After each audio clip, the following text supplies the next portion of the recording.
the structure of US privacy law has changed. Why? Because I just mentioned the fact that now we have many more states that have privacy legislation.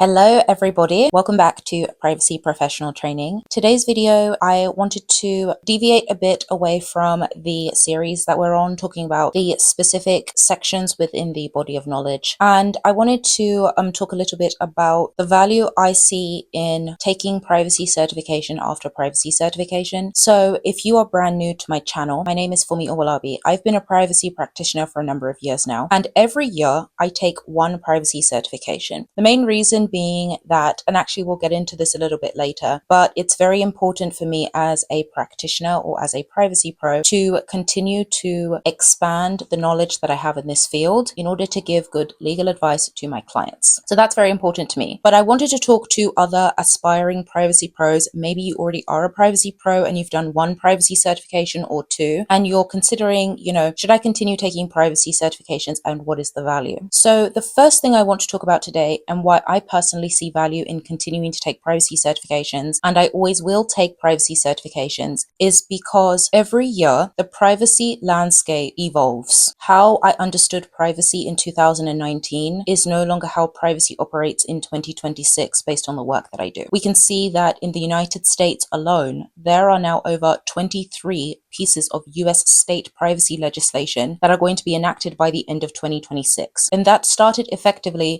since the CCPA was rolled out in 2018. So it's been less than a decade, and we now have 23 US states that have enacted their own privacy legislation. So what I was doing in 2019 is not going to be effective now, because every state has its own nuance in how the privacy legislation affects organizations. So it's really valuable for us as privacy professionals to continue to learn. If you have the time and energy and you are a self-studier, all props to you. That's wonderful. I personally find value in forcing myself into a pressured environment to be able to ensure that, one, I'm able to learn the knowledge based on what I need to know for that year. And secondly, it's always very nice to get a certificate afterwards demonstrating that I've spent some time honing my skills. And you can see with a lot of these privacy certifying bodies, they require you to do something called a CPE, which is a continuing privacy education. Now, the amount of CPEs you have to do per certification that you have varies year to year and varies from certifying body to certifying body. But what I can say is that outside of CPEs, forcing myself to take a certification every single year allows me to understand what it is that these examiners feel is pertinent based on their updates that are done to the body of knowledge. So I had mentioned before how I personally took the CIPP US exam, which is offered by IAPP, the International Association of Privacy Professionals. I took that in 2019. The exam that I personally took in 2019 is not the exam that you guys are going to be taking if you're sitting for this in 2026. The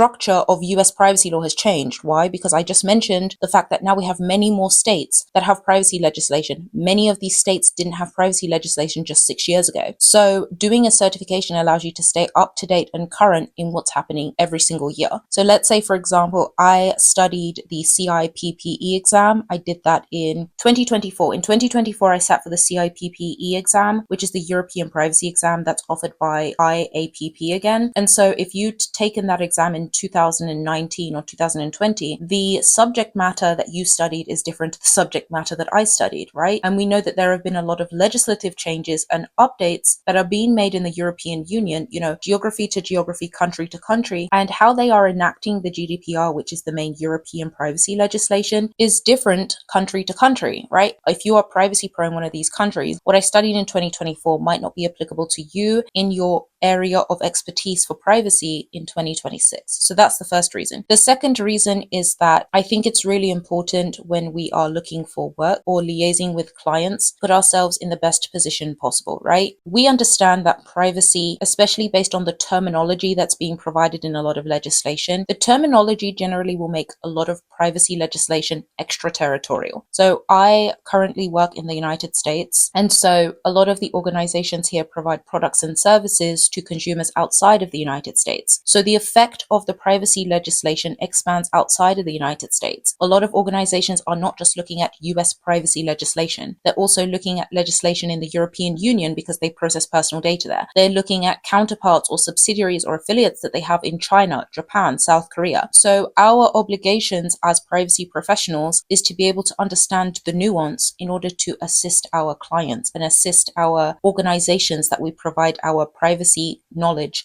and subject matter expertise to. So the second reason I think being is that if you're able to have an understanding of basic foundational concepts in different geographies, then you put yourself in a better position to be a better privacy pro. That's the second reason. The third reason is competition, right? I would say that the privacy space is continuing to grow and grow, which is wonderful, right? I've talked many times about how personal data is used in every single organization in some capacity. So there is definitely an ever-growing need to provide privacy expertise within these organizations in different capacities, right? Some of us are privacy pros and we are privacy lawyers. Some of us are privacy analysts. Other people are privacy engineers, right? The type of expertise that a privacy engineer has and their skill set is different to my skill set, right?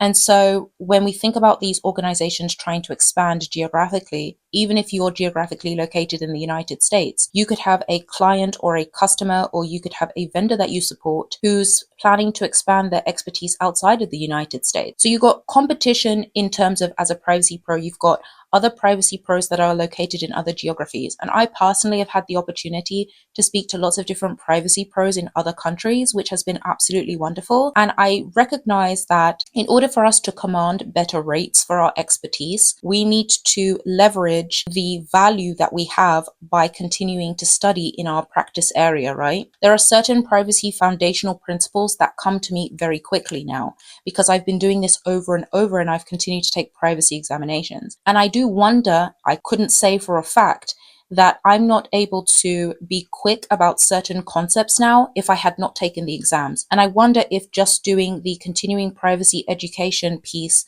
that is required by the certifying bodies that I have taken their examinations from, I wonder if that would have been sufficient in allowing me to continue to grow as a privacy professional. So the other thing I wanted to mention about competition is, I'll give you an example and then I will tell you where I'm going with this conversation. If I'm looking for a specialist doctor, let's just say a head doctor, right? I don't know about all of the letters that come after a doctor's name. The one that I'm most familiar with is MD, medical doctor. And in England, generally they'll call themselves a general practitioner.